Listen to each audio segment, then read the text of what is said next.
Y bienvenidos, bienvenidas a este su programa Líderes del Futuro. El día de hoy tendremos una grabación que se hizo con la doctora María Hess, quien fue una psicoterapeuta quien trabajó en la Universidad de Sonoma State University y fue una de las fundadoras de la organización no lucrativa Humanidad, Terapia y Servicios de Educación.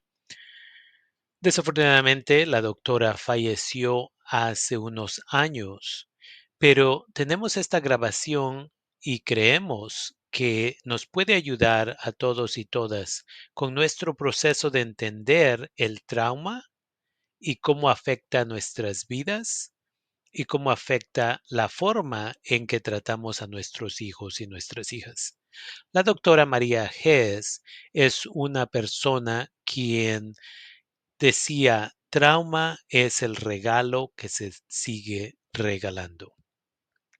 Entonces, aunque esta grabación es de varios años atrás, del 2016 para ser específico, ella y la información que nos dio en esta grabación continúan a proveer un conocimiento del cual todos y todas podemos beneficiarnos. Ya que ella no hablaba español fluyentemente, este audio va a ser bilingüe.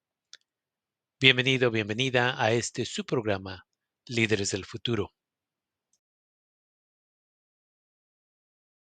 Muy buenas tardes a todos ustedes, a todas ustedes. Estamos aquí de regreso y ahora tenemos aquí a la señorita María Hess, profesora en la Universidad de Sonoma State y al mismo tiempo una persona que está empezando una organización no lucrativa, la cual está apoyando a niños y niñas en un centro, en una escuela secundaria que se llama Cook Middle School, y de ahí ahora tienen una oficina para proveer servicios a adultos y adultas. So this afternoon we also have Dr. Maria Hess from Sonoma State University, who works full-time, and then on her free time, assuming professors have free time, she dedicates her time to train people so that they can be therapists, so they can help the community. You have a program over at Cook Middle School, and now you're starting your own offices in another part of Santa Rosa, and it's called Humanidad. Yes. Thank you for coming back. I know that last time our original intent was to cover issues as to why children have a hard time succeeding, but it was important for me that we dedicated a little bit of time to understanding who Maria Hess is. And so tell us, what information are you bringing to the table today? So, Raphael, today I'd like to talk about the consequences of adverse childhood experiences. There was a really interesting study done in San Diego, and it actually was a kind of a surprise study. They were testing for one thing, and then they had a whole outcome that happened as a result of the study, which I think is really interesting, particularly for people who are raising their children and for those who are raising their children and have leftover issues from their own childhood in particular, to really hear what the research shows that was kind of an accidental finding but turned out to be really, really important to the field. Entonces, el día de hoy nos dice la señorita que vino aquí a hablar acerca de las consecuencias que tenemos nosotros o nuestros niños tienen cuando han tenido situaciones negativas. Y dice, es importante de que le cuentemos a la gente acerca de este nuevo estudio que se hizo en San Diego, donde los investigadores, las investigadoras, estaban tratando de averiguar la respuesta a un problema psicológico y encontraron otra respuesta completamente diferente que ni para eso estaban haciendo el estudio, dice. Y esto es súper importante para aquellas de nosotros, dice, quienes tenemos niños y estamos tratando de que nuestros niños, niñas crezcan sanamente, pero cómo nos afecta cuando nosotros estamos un poco dañadas de cuando éramos niños. So what happened is that there was a doctor in San Diego who's a Kaiser doctor, and he started out with doing a study about weight and weight loss. And he had a group of people that he had as subjects, and each of them wanted to lose 100 pounds or more.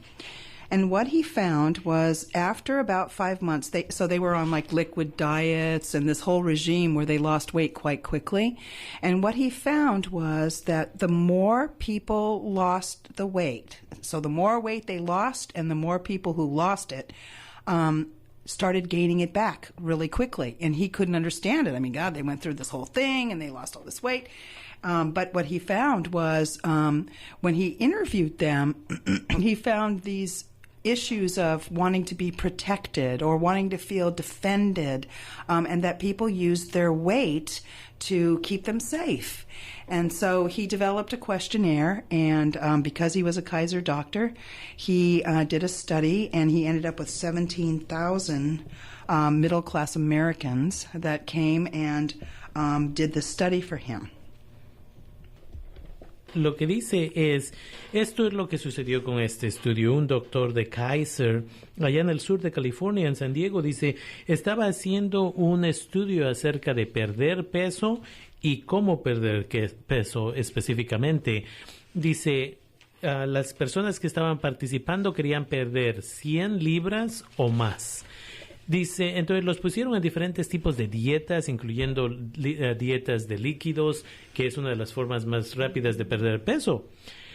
Pero lo más interesante que se dio cuenta aquí, como resultado de este estudio, es que las personas que perdieron peso, más peso que otras, y entre más de esas personas, un número muy grande de ellas que perdieron mucho peso, agarraron su peso de regreso rápidamente. Entonces bajaron de peso y de ahí subieron de peso. Y dice que lo que encontró el estudio en realidad es que aquellas personas que necesitan o tienen un sentimiento por poder protegerse, se defienden, una vez más, esto es psicológico, se defienden subiendo de peso.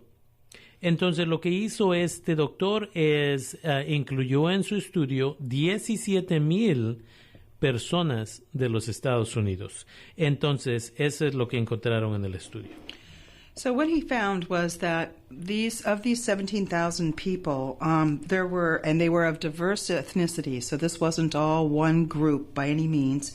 And he found that there was a high correlation between the compulsive use of nicotine, alcohol, injected street drugs, and that they were proportionate to the level of chaos and the disorder in the childhood experience. And so he found that these findings were quite disturbing to him, and so he developed this questionnaire. And the questionnaire brought out these issues about 8 categories of what created experience base for addiction and for psychological difficulties.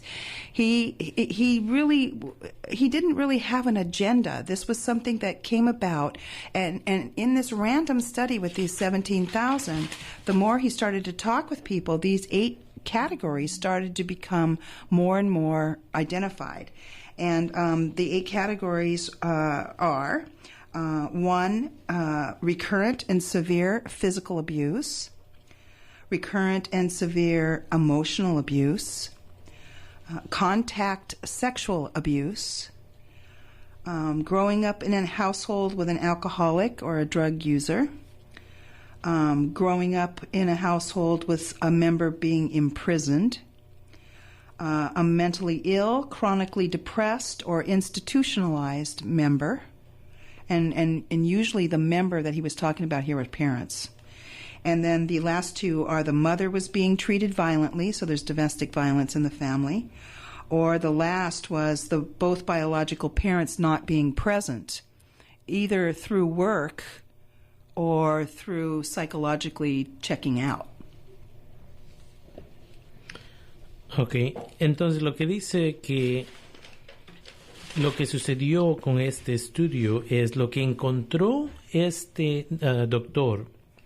Y dice que es importante que le expliquemos a la comunidad que estas personas que participaron y las personas que encontraron que tenían este problema son de grupos diversos, no nada más son de un grupo étnico, pero de todos los grupos. Y dice que estas personas, muchos y muchas de ellas, estaban usando cigarros o cosas que tienen nicotina o alcohol o otras drogas ilegales.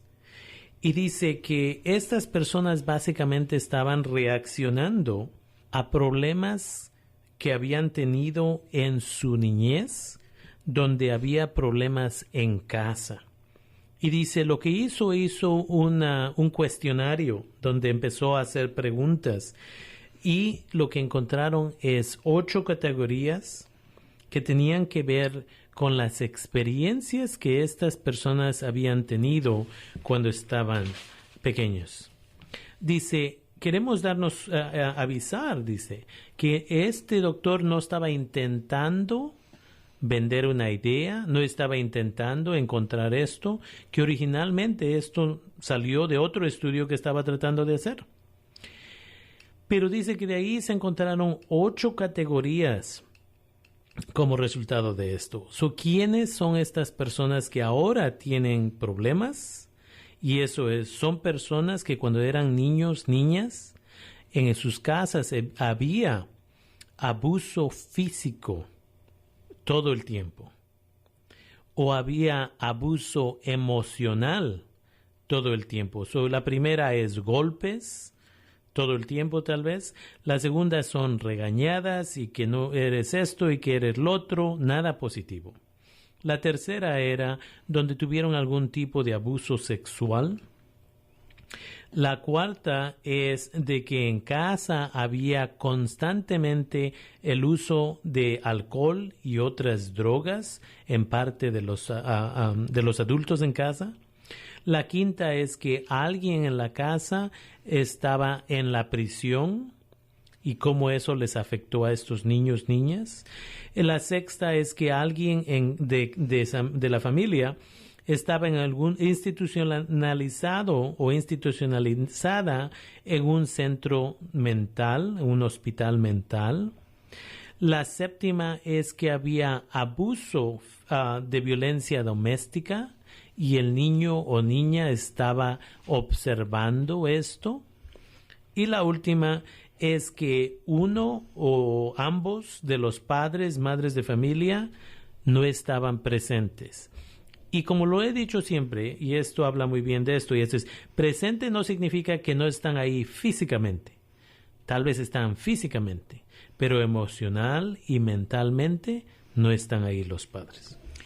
So then what happened was that in this scoring, so once he did this questionnaire and he gave it out to people, he started to score them. And what he found was that people who had 4 or more of these 8 categories that were involved in their childhood upbringing had significant difficulties in their health, both psychologically and physically, as well as emotionally, of course.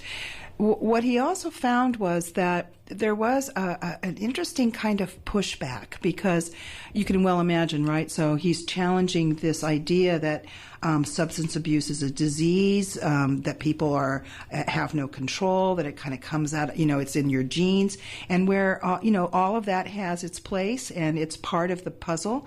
What he brought forward was this idea that, well, maybe what we really need to look at some more is the effect of what happens to us and how we kind of defend against what happens to us as we get older. So that the later in life one comes into recognizing or maybe like reconciling, that might be a better word, what we live through, creates the stress and the distress that then kind of pushes people into addictions, or makes them more susceptible to saying yes to doing addictions, or to repeat what was done to them. So, like, the idea is that it's not enough to just want to do it different. That if you don't learn how to do it different and find other skills, we do what we know. So, I hear a lot of times, particularly my students say, I will never hit my children, right? I will never hit my children. So then I ask them, so what steps have you taken so that you don't hit them? Because when you're stressed, if you don't have something else in your bag of tricks, you do what you know. And so when you're in stress, that's also not the time to learn an alternative. So this study really helped us take a look at the psychological constituents of, what this dilemma is. It's a dilemma for all of us in one way or another. He's not talking here about one-time occurrences now. These are repetitive occurrences that happen as part of the family system. And so this is a perfect example of those individuals who, in their house, especially, I'm sure there have been studies on this, but I know this from working with many individuals over the years, a female that as a child she sees her father drinking and being abusive of mom, and they promise themselves that the last person they will ever marry is an alcoholic, and that's the person that they tend to end up with because that's what they know, right? That's right. They haven't learned an alternative way to heal. Okay. That's true. Entonces, ya que tenían esos 4 categorías, dice, les dieron el cuestionario a las personas. Y dice, lo que encontraron es que las personas que tenían 4 o más de esas 8 categorías eran personas que sufrían mucho más que las personas normalmente, diríamos, de problemas psicológicos, problemas físicos y problemas emocionales. Y dice, fue interesante cuando este doctor sacó su estudio y la evidencia. Dice, unas personas no estaban de acuerdo porque ya por mucho tiempo hemos dicho, los que son alcohólicos en realidad está en sus genes, los que son violentos en realidad no pueden controlarlo, esto y lo otro. Entonces no podemos estar diciendo eso, es lo que la gente decía. Pero dice ella que este estudio nos comprueba que ese no es el caso. Que la realidad de las cosas es, entre más tiempo nos toma darnos cuenta de que vivimos en esas situaciones abusivas por mucho tiempo, y ella quiere aclarar de que esta es una cosa que pasa repetidamente, una y otra, los golpes, el abuso, que estamos observando el alcohol, las drogas, que alguien está en la prisión por mucho tiempo, todo ese tipo de cosas. Dice que entre más grandes estamos, cuando nos damos cuenta que lo que pasamos no es normal, más alta la propensidad de que nosotros vamos a ir y usar drogas o crear alguna adicción para nosotros mismos, y al mismo tiempo repetir el mismo comportamiento que observamos o que tuvimos cuando éramos chiquitos, chiquitas. Entonces dice, mis estudiantes, dice la doctora, mis estudiantes dicen todo el tiempo, y una vez más, ella enseña clases de psicología en la Universidad de Sonoma. Dice, mis estudiantes todo el tiempo dicen, yo nunca le voy a pegar a mis niños. Dice, yo siempre les pregunto, ¿qué pasos has tomado para aprender formas alternativas de disciplinar a tus niños, niñas, en vez de usar golpes? Y ahí es donde está el detalle. Lo que este estudio nos demuestra es que entre más repetidamente pasemos una de esas 8 categorías, o más de una para muchas de nosotros latinos, latinas, más alta la propensidad de que nosotros vamos a vernos en una de estas situaciones haciendo lo mismo que nos sucedió a nosotros. So as a result of continuing through those 17,000 people and developing all the scoring and all that, some of the findings that came out were really quite powerful and surprising in some ways, at least for him, because this is a medical doctor. He was not psychiatric. So he was like, whoa, this is intense. Mm-hmm. So one of the things that came about, and it was the first thing really, is that adverse childhood experiences are surprisingly common, that they happen more often than not, but the culture, society, our religious beliefs, all kinds of things that come about go unconcealed, right? They actually concealed, and unrecognized. So, if we think about I was raised Catholic, right? So one of the commandments, right? Honor thy father and thy mother. So when you're raised with these, religious constraints that you believe are, good things for yourself, they can inadvertently hurt you insofar as trying to unmask the root of what's going on. So he found that was really quite common. And I find, too, that like in my psychotherapy practice or even with my students when we try and talk about it in class, that it's like, my parents did the best they could. Well, there's no disputing that. It's like, yeah, our parents do. They do the best they can. And then the part that gets hard to talk about is that, and sometimes they don't do it well enough. And that's what really Dr. Felitti was really trying to bring forward, is that if we can talk about it, if we can bring it to light, if people who experience these adverse childhood events are not then shamed for wanting to talk about them or shamed because they have emotional consequences as a result. I mean, really, we don't say to somebody, oh, you're such a terrible person because you broke your leg, right? But if you're depressed or you're anxious or you have addictions, you're considered weak or, pull yourself up. What do you need? Don't be a baby, those kinds of things. So we really minimize and diminish these consequences. And I think that really Dr. Felitti was just, he did us a real service when he made this data public, because it allowed us to take a look at another level that some of the things that we see psychologically really do have crucial, fundamental impact in our day-to-day life and our physical well-being. And I just want to clarify. So, and then I'll do the translation. But you knew that. I kind of knew that. Because you've been dealing with this behavior and consequences of this type of behavior with your clients for many, many years. That's true. But the reason you're bringing it up and we're having this conversation is because when you do this with 17,000 people, you have that data that says, okay, this is indisputable. This is, in fact, what is happening. That's right. Good. So I just wanted to make sure, want to make sure our listeners understand that this is not something that we didn't necessarily know, but we have been able to prove it as a result of this research, which I'm sure took a long, long time. Yeah. Entonces, trabajando con estos 17,000 personas, este doctor estaba súper sorprendido, porque él no es un psicólogo, él es un doctor médico.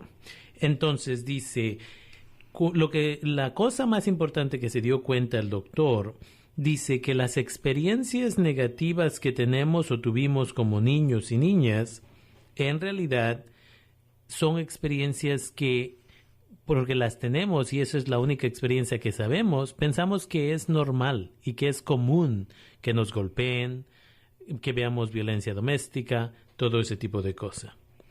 Y la sociedad, incluyendo la religión, dice, no ayudan a ese proceso.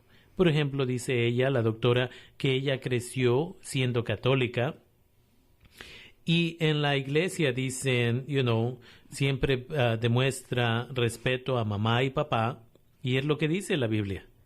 Entonces, ¿cómo uno va a decir, no me gusta que me pegues, si eso es lo que nos está diciendo la sociedad que es normal?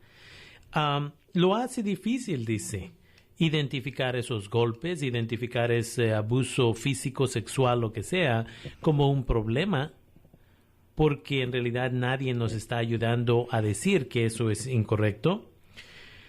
Dice, y muchas personas en su práctica de psicoterapia, dice, muchas personas dicen, pero mis padres hicieron lo mejor que pudieron. Y dice, no estamos cuestionando que tus padres no hicieron lo mejor, que ellos sabían que era correcto, pero el problema es que no hablamos acerca de esto. Nos burlamos de las personas cuando son drogadictos, drogadictas y decimos, tú eres un drogadicto, drogadicta. Pero no vamos al punto de que analizamos qué es lo que está sucediendo, qué es lo que ha causado este problema. Y lo que le preguntaba a la doctora es que si ella ya sabía que esto es lo que era. Y dice, sí, yo lo sabía. Pero ahora con 17,000 personas que han comprobado este estudio, ahora lo podemos poner enfrente de la gente y decir, este tipo de comportamiento que hacemos nosotros padres a nuestros hijos, madres a nuestros hijos, nuestras hijas, causa problemas. So the other thing another thing that he found in his data analysis was that these adverse childhood experiences have profound effects up even 50 years later. What he found were people that now have transformed their psychosocial experiences into organic disease of the body, heart disease, diabetes, stress responses of every kind, anxiety, depression, sleeplessness, obesity. So all of those will go into organic disease. He also then found the switch into social malfunctions. So, breaking the law, being counter to the society to provoke, right? To kind of get back, escalations in anger, violence, random violence, and then mental illness. So those were the things that really, after 50 years, I mean, if you think about that, right? Something that happens to you when you're a kid, it goes underground, and then you try to live your life, and maybe your life is peppered with challenges in school. Maybe you have ideas or hopes for yourself to have some sort of success in your life, but that you find that you can't get the support you need, or you can't find the motivation to make the money or to get the resources you need to be successful. You don't know how to ask the questions, and you kind of go underground, you go undercover. And years later, 50 years later, you start having complications physically. And then you get curious about what's going on, right? And usually what happens is we get medicated and we get x-rays and we're told that, to eat our diet better and to do exercise. But very rarely are we talked to by our doctors that ever says, and so by the way, what was your childhood like? Right? So Dr. Folletti really, and he was one of those too until this study happened, and then he said, oh my gosh, we have to start talking to our patients about their childhoods and what happened for them there. And it's a tough thing to do in the culture. I mean, still our culture, we think that depression and anxiety and those kinds of complications are weaknesses. We don't get that really anxiety and depression and those kinds of things are because we're working so hard to keep everything wrapped up. And what would happen if we really looked at that and kind of flipped it around? How would we interact differently with each other? And how would we teach our children? And how would we nurture our children if we really knew how seriously it is important the way we talk to them, the way we model for them, and the way we listen to them or not? Entonces, aquí dice que la segunda cosa que el doctor, quien hizo el estudio, encontró interesante fue que las experiencias negativas que muchas nosotras hemos tenido o tuvimos como niños, es que 50 años después, 40 años después, nos empezamos a dar cuenta de que a esas experiencias psicológicas o psicosociológicas, como los golpes, los regaños, eres un estúpido, eres esto, eres lo otro, nunca vas a sobresalir, cosas así. Y más que los padres toman un 12 de cerveza cada día cuando llegan al trabajo.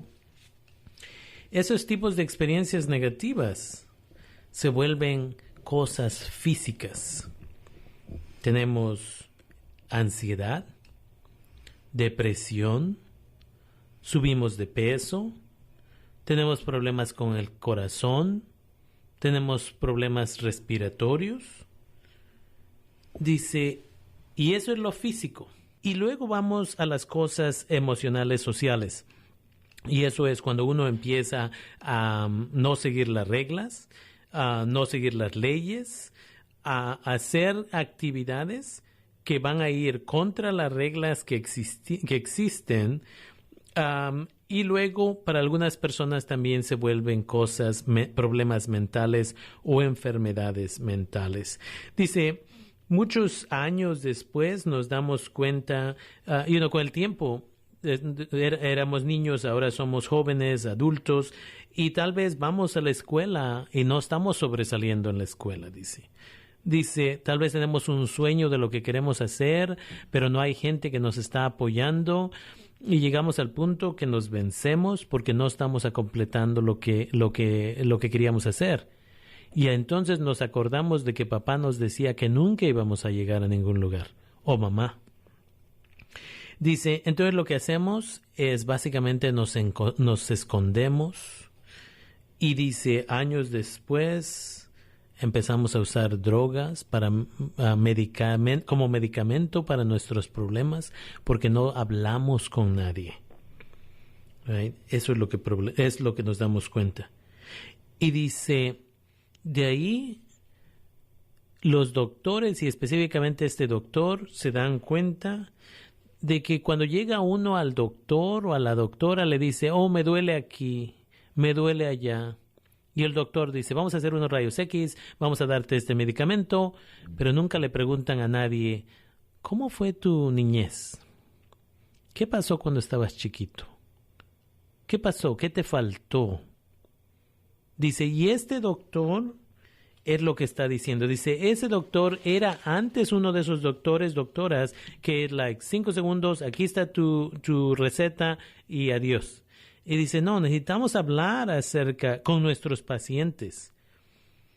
Porque la ansiedad, la depresión la estamos guardando, dice, y tenemos que abrir eso. Para que así sepamos cómo proveer un buen servicio, cómo ser un mejor padre o madre para nuestros hijos y nuestras hijas. So when I look at this material psychologically, and I try and kind of integrate it into the idea of what we bring as counselors and what we do in counseling, is really helping the client kind of unwrap some of these hard packages, if you will, that they kind of carry around inside of themselves with a great deal of guilt. I mean, people really have a lot of guilt and shame about feeling these feelings. Nobody likes to feel bad about what their parents did. We all want to think that, oh, of course, they did exactly what I needed because they loved me, right? But what is missing in that equation is that the power of that which is unconscious to us. I mean, in psychology, we believe that there's parts of us that we are aware of and that we act with a particular kind of awareness. And then there's other aspects of ourselves that are not so aware. And those are the times when we do things and we go, oh my gosh, I can't believe I said that, or I can't believe I did that. Those are small pieces of what it looks like when things are unaware or unconscious to us. But the bigger things are, the hurt that gets built up. And as kids, we tend to go, well, my mom and dad are tired, or they're busy, or they didn't mean it. I mean, kids are very forgiving and they're incredibly resilient, and they want things to be better because we all do. It's how we operate. But some of us, and apparently according to this study, many of us come from circumstances that are just really hard to integrate. They're hard to believe that we lived through. And I know as a clinician, I've heard stories that I just cannot believe that people have lived through. So when I came on to this study, it was really quite reinforcing, and it helped really understand on another level and helped other people understand when I could then teach about it as either a therapist or a professor, to kind of make sense out of people's feelings that they've been harboring but didn't know how to talk about or how to identify, right? and a lot of it, is, Alice Miller, she wrote this great book called Drama of the Gifted Child. And in that book, she makes this comment. She says, it's not the trauma itself that is so hard to deal with, because we lived through it, right? Here we are 50 years later, we had our trauma, so we lived through it. But it's the inability to express the feelings that happened as a result of the trauma that seems to be the problem. And that's what this study really did show, is that there's a way that if we can't move the pain, move the fear, move the shame through our bodies, it sticks in us and it develops into health concerns.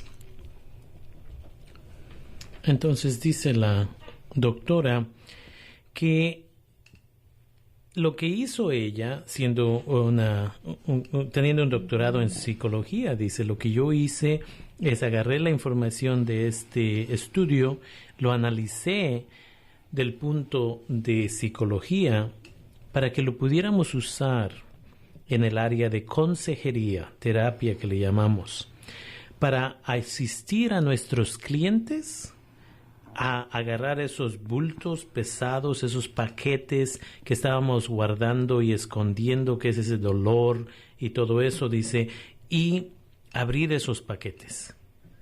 Porque mucha gente, cuando nos pasan estas cosas y éramos niños, niñas y nos golpeaban, nos da pena.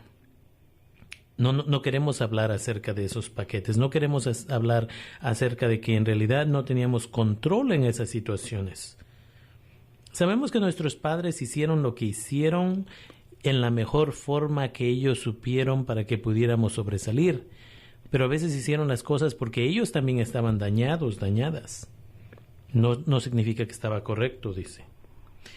Dice, psicológicamente a veces hacemos cosas donde a propósito decimos ciertas cosas y a veces sin pensarlo decimos unas cosas y después nos decimos, no puedo creer que dije esa tontería. Dice, psicológicamente, subconscientemente, muchas veces hacemos cosas y ni cuenta nos damos.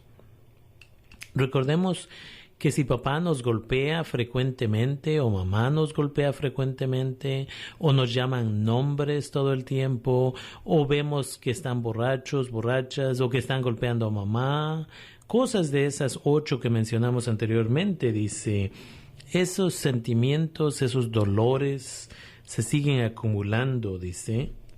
Y sabemos que los niños son muy inocentes. Y si dicen, oh, mi papá me pegó, pero en realidad no era que lo hizo con intención. Oh, mi mamá me regañó, pero en realidad es una buena mamá. Right? Y estos niños, dice, son niños que pueden sanar. Pero el problema es que entre más guardamos esos sentimientos y no sabemos cómo expresarlos, sea porque nos da pena, sea porque nadie nos pregunta cómo nos sentimos y cómo fue la experiencia, es difícil para que nosotros podamos sobresalir. Dice, entonces en esta situación fue súper importante para que nosotros los profesionistas, dice ella, pudiéramos usar esta nueva información para poder apoyar a nuestros clientes, a identificar esos sentimientos, a expresarlos, porque todos tenemos, y muchos de nosotros tenemos esos sentimientos y tuvimos esas experiencias negativas. Dice, en un libro escrito por Alice Miller, que se llama, en inglés es The Drama of the Gifted Child, right? Entonces es como las experiencias o el drama, yo diría, del niño o niña que es súper inteligente. Dice, el problema no es el trauma. Le pegan un golpe a un niño, papá, y ya, lo sentimos y en 10 minutos, 15 minutos se va el dolor. El problema no es ese. El problema no es que vemos a papá golpear a mamá una vez más. El problema es que no hay una forma de expresar a otras personas cómo nos sentimos cuando vivimos eso. Y seguimos guardándolo y guardándolo. Y si somos niños chiquitos, nos sentimos culpables que no pudimos defender a mamá. Y el problema es que si no podemos mover esos malos sentimientos y si no podemos mover ese miedo que teníamos como cuando éramos chiquitos de los golpes y esto y el otro, y no podemos sacarlos de nuestras mentes sanamente, y eso se hace expresando lo que es la terapia, entonces nada va a cambiar. Y es lo que estamos aprendiendo acerca de este estudio. So one of the reasons why I brought this to you, Rafael, to have this conversation and this kind of, lecture, if you will, about this is because I think that when I read this study, it made me hopeful about stigma, working with stigma, that if we can understand as a people that all of us had suffering of one kind or another. All of us have. Some of us had more trauma than others. Some of us didn't have trauma, but maybe had stress. I mean, it's hard to imagine growing up and not having some kind of complication or difficulty. So it's like how to look at this material, not from a place of doom and gloom and like, oh, we're all messed up and, everybody needs therapy. And it's not about that. It's about understanding that, that one thing leads to another. You can't have emotional and psychological challenges and not have the rest of your life be impacted in one way or another. And if we understand that everybody needs a little something to kind of open up a part of themselves or a part of their lives that maybe was misunderstood or not understood at all, that the idea that we can help each other, and it was like we talked last time, you had mentioned that traditionally the women would wash the clothes and they would complain and vent and get the emotions moving through them, and they would feel better going back home. They would be able to make it another day until the next visit at the river, and that the guys would do the same out in the fields, complaining about their wives or wondering about how they're going to pay for everything. That kind of human connection, and we see that in psychotherapy, that irregardless of any of the techniques that are used in therapy, irregardless, no matter what you're doing, it doesn't matter if you're doing brief therapy, long therapy, cognitive therapy, it doesn't matter. The most important thing is the relationship. That is where the vehicle for the camaraderie, the having a partner in humanity to understand the complications of being human on the planet. There's something about that I think is really important for all of us to kind of understand and embrace, so that we quit labeling people who are brave enough and courageous enough to ask for help. We have this really strange idea. This is something that I've struggled with a lot of my life, is trying to understand this kind of rigid idea that somehow if you need help, there's something wrong with you or that you're crazy. Maybe being crazy is kind of normal, and to not feel those feelings would be more abnormal. I mean, that's another way of looking at it. Entonces, lo que dice es que trajo esta conversación aquí con nosotros a este programa y a todas ustedes radioescuchas, porque en realidad hay muy buena y muy positiva esperanza para nuestro futuro.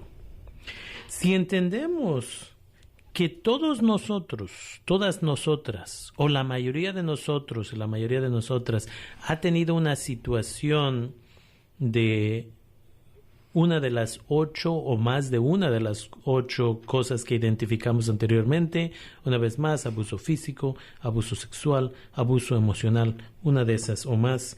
Dice, aunque unos de nosotros y algunas de nosotras lo hemos tenido más que otros, dice, si nos damos cuenta y vemos todo este material del estudio y empezamos a entender que en vez de juzgar a la gente, tenemos que darnos cuenta de que una cosa nos lleva a otra cosa y nos lleva a otra cosa, y empezamos a entender que todos tenemos una parte de nosotros que quiere compartir estas emociones con otra persona. Como yo lo mencionaba anteriormente con ella la vez pasada que estuvo con nosotros, le contaba yo cómo allá en México, donde nosotros vivíamos en Oaxaca, las señoras se iban al río o se iban al pozo y lavaban su ropa, y en lo que estaban lavando la ropa, las comadres se decían, oh, mira el esposo esto, la esposa aquello, whatever. Y los hombres que estaban trabajando en el campo se contaban, oh, mira la esposa esto y la esposa lo otro. Y ya se iban a su casa después y ya se sentían mejor. Hasta la siguiente vez que era tiempo de lavar la ropa, hasta la siguiente vez que era tiempo de ir al campo, lo que sea, dice. Eso es lo que estaba sucediendo. No importa, dice, qué tipo de terapia uno hace. Y hay muchos diferentes tipos de terapia, dice. Lo más importante es la relación que uno tiene con ese terapista. La relación que uno tiene con esa persona, que no nos va a juzgar, pero nos va a escuchar y nos va a decir, ¿cómo fue tu niñez? Dice, teniendo una persona en la humanidad que nos entiende y entiende nuestra situación. Debemos de dejar de burlarnos de aquellas personas que abren la boca y nos dicen, esto sucedió. Que debemos de estar orgullosos de esas personas que se sienten con suficiente confianza para venir y decirnos, esto es lo que siento, esto es lo que pasó, eso. Tal vez en vez de ver a la gente que como si estuviera loca por decirnos lo que pasó, deberíamos de ver a la gente que no habla nunca de sus problemas y lo que pasó, como si esos son los locos. Y eso de expresar los sentimientos, tal vez se debería de volver lo normal. So, a couple of months ago when I was preparing a lecture and I was getting ready to start with Cook Middle School in a new semester, and I was asking, I teach in San Quentin at a prison-originated club and program, and they invited me to come and talk to them about antisocial personality and to help them really understand themselves psychologically to prepare themselves for the parole board. And so I had a group of 40 guys, and all of them were there most of them were there for murder, first degree or second degree murder. And I would say probably the median age in the room, there's probably was around 38, 39. There was several in their late 20s and early 30s, and then several in their 50s and 60s as well, but right around 30, 40 was probably their age. And I asked them the question, if I'm going to work with high-risk kids, okay, and not just in the schools, but just in my practice and in the community in which I live, what would you advise me? Like if somebody made contact with you before you were considered a criminal, what would you have wanted from them? What would have made a difference for you so that you didn't end up in San Quentin for the rest of your life?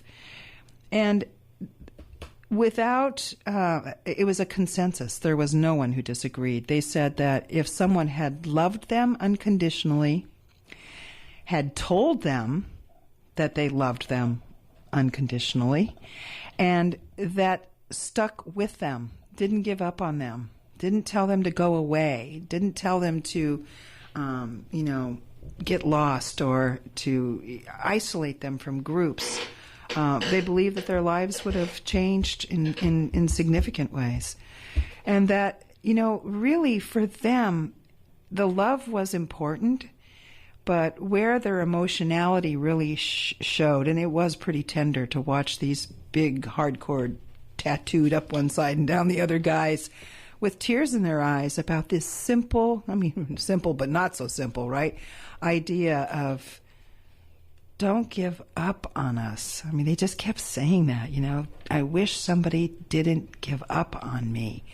And that was profound, and it makes me think of like all of the teachers that I've had the privilege of knowing as I've worked in this community more and more now, they're like everyday heroes, and here I'm watching them show up routinely, and telling the kids, I love you. I care about you.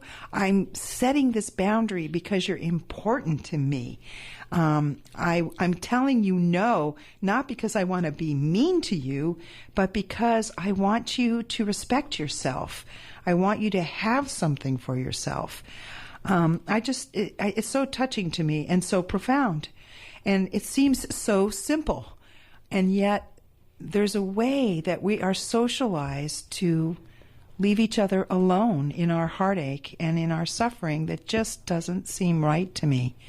And I think that if there's anything that really motivates me in doing my work is, it's important. We need to love each other and express that. I mean, so many of us do it in weird ways or ways that can hurt us. But to just simply love somebody for who they are and care enough about them to set a boundary or help them when they're in problem situations is really monumental.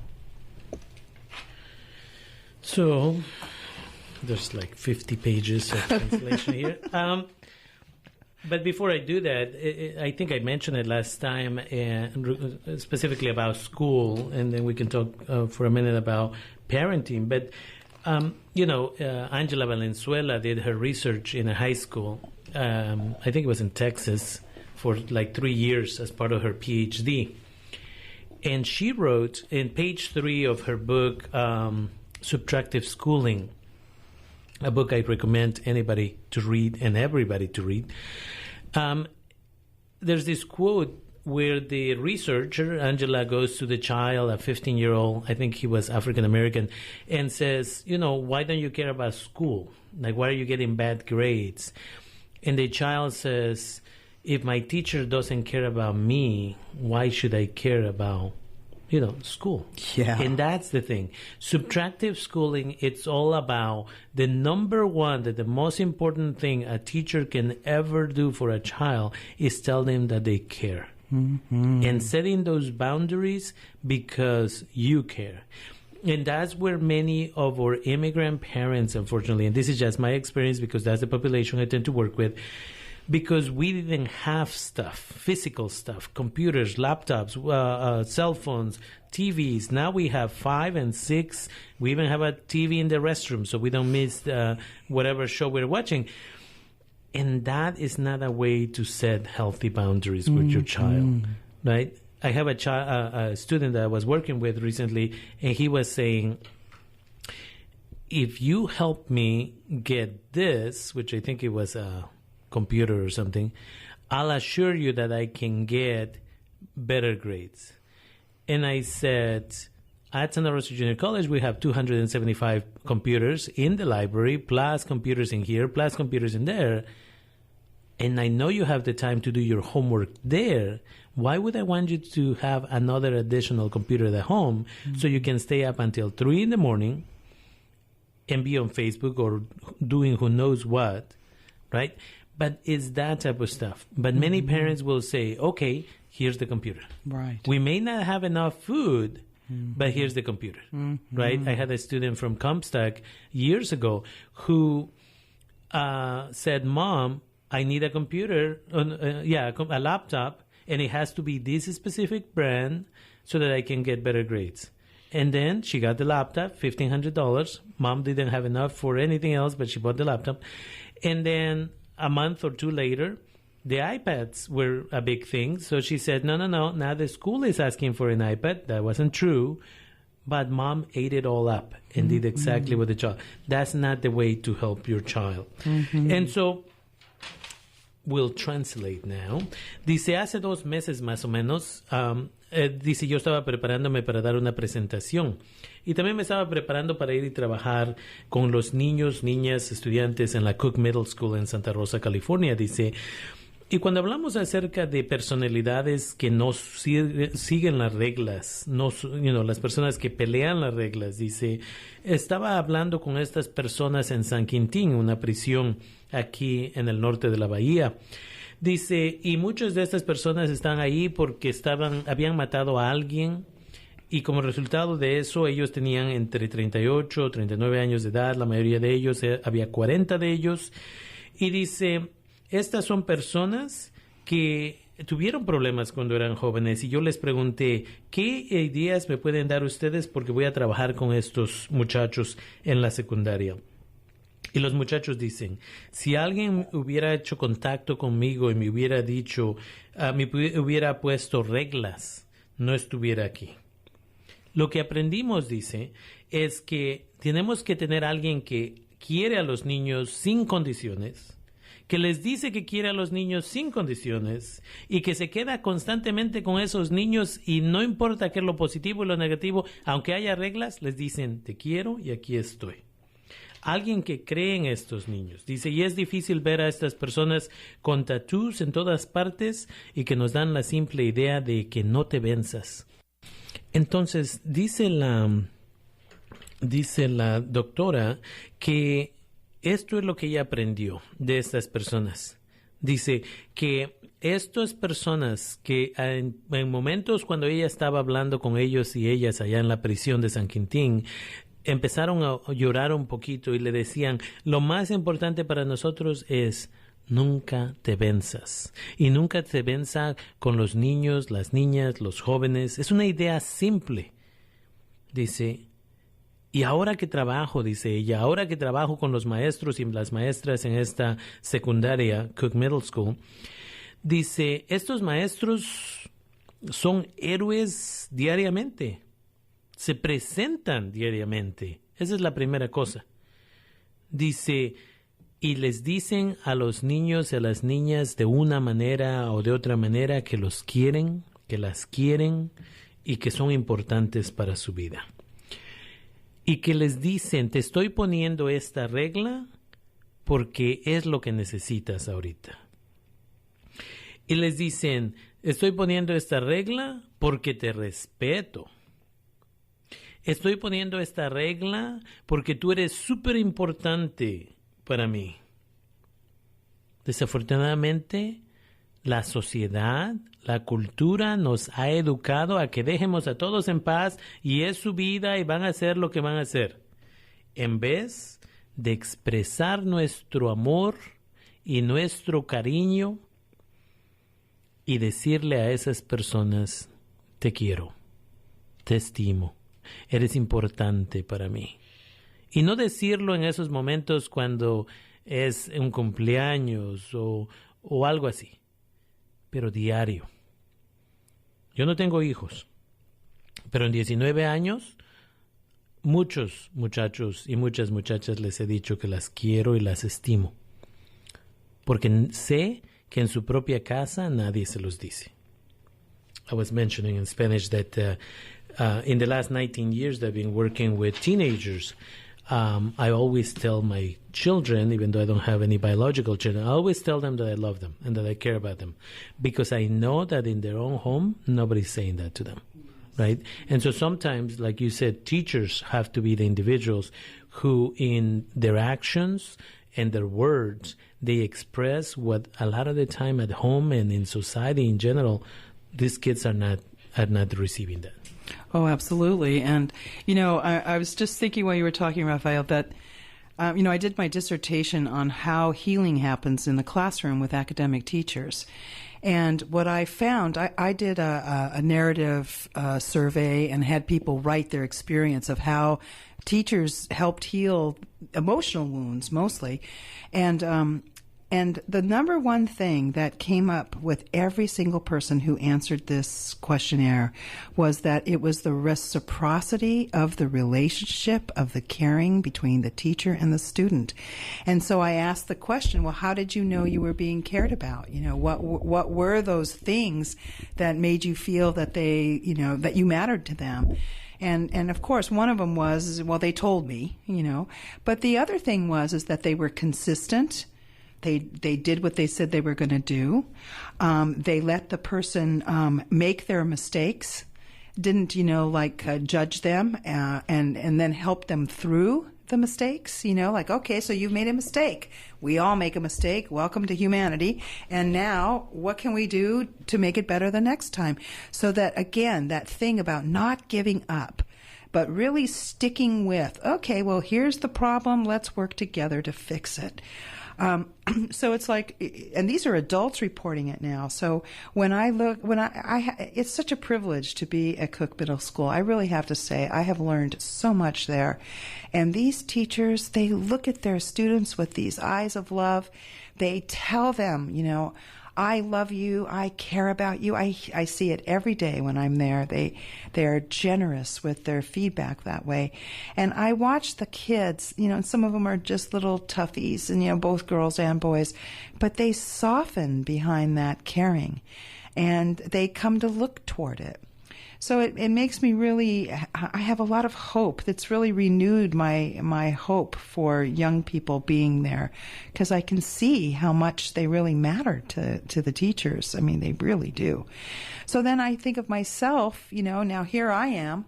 I'm teaching 100 students a semester. Most of my students are in their, mid to late 20, well, early to mid 20. They just look younger because I'm getting older. But anyway, I really noticed that even they at this age, when I tell them, oh, that was sweet, or that was kind thing that you did, or I saw how you did that with that person. What a lovely thing to do. Just those kinds of acknowledgments just make them bigger, their energy gets bigger, they get lighter. And then as a result, what happens is when they feel frustrated or they're angry or they're depressed, they also want to come and talk, right? So it's being there for each other and learning how to put aside our judging around how people should be, to be able to look at how they really are and realize that we all have the same drama, right? The same dilemma. Some of us, we have more than 4 of those categories. Some of us we're privileged enough to not have any of those categories. But all of us are, spiritual beings having human lives, walking around in these bodies on the planet, here for each other. So, and I know that some people can say, oh, that's so, I don't know, hippie or something. But inevitably, it seems to me that really what we're talking about is the damage of a closed heart and the opportunity to open it, to be able to heal and come into meaningful relationship with each other. Para obtener un doctorado uno tiene que hacer estudios, a veces son estudios extensivos, y de ahí escribir un ensayo. How long was your dissertation? How many pages? About 200. Okay. So, en su situación ella escribió básicamente un libro de 200 páginas que era su parte final para poder graduarse con su doctorado. Y dice, yo hice mi estudio en cómo los maestros y las maestras pueden ayudar a jóvenes, a niños, a sanar de sus problemas psicológicos. Dice, las personas, en la forma que hice el estudio, dice, tuve que las personas ya adultas regresaran y escribieran acerca de sus experiencias con sus maestros, maestras, y la evidencia era obvia que los maestros, maestras estaban ayudando a estos niños y niñas. Dice, el contacto entre maestros y niños, maestras y niñas, dice, y cómo ellos se apoyaban. Y yo les pregunté a estos adultos, ¿qué es lo que estos maestros, maestras hicieron para apoyarte? Para que te sintieras que a alguien le importabas. Y dice, pusieron reglas, hablaron acerca de sus errores. Dice, nunca se vencieron cuando yo cometía errores y nunca me juzgaban necesariamente. Y de ahí hablábamos acerca de cómo ya no íbamos a cometer ese mismo error. Dice, estos maestros les dicen a estos niños diariamente que los quieren, que son importantes, que valen algo. Dice, y ahora que estoy en la Cook Middle School, dice, yo veo estos mismos niños y estos mismos maestros. Y cómo, aunque se vean como enojados y serios, dice, entre más les dice uno cosas positivas, dice, llega el momento que atrás de esa cara uno puede ver su comportamiento es más calmado. Y llega el momento en que buscan a ese maestro, buscan a esa maestra para que les recuerden cómo de importantes son estos niños, estas niñas. Dice la doctora que ella enseña a 100 estudiantes cada semestre en Sonoma State University. Y dice, entre más yo hago cosas positivas con ellos, como buen trabajo en esto, buen trabajo en aquello, aunque no sobresaliste 100% en esto, pero le echaste ganas, dice, con el tiempo estas personas empiezan a sentir mejor de sí mismas, sí mismos. Dice, y de ahí regresan. Y a veces me cuentan cuando tienen depresión, y me cuentan cuando esto, y me cuentan cuando otro, porque se sienten con confianza de que pueden venir a un lugar donde no van a ser juzgadas. Todos tenemos algún tipo de trauma, algún tipo de problema. Hay unas personas tal vez fueron dichosas y nunca tuvieron nada de problemas, pero la mayoría de nosotros sí. Y dice, y algunas personas van a decir, oh, esta es una forma de esos hippies de pensar acerca de estas cosas, dice. Pero la realidad de las cosas es, cuando lo vemos de esta manera, cuando vemos el trabajo que podemos ayudarnos, apoyarnos unos y unas, dice, es todo acerca de sacarle el daño a ese pobre corazón que sigue sufriendo. Anything else? I think that the last thing I'd like to talk about and just mention in closing is off of what we were talking about at break, about how sometimes parents can be seduced into giving their kids things instead of their time and attention.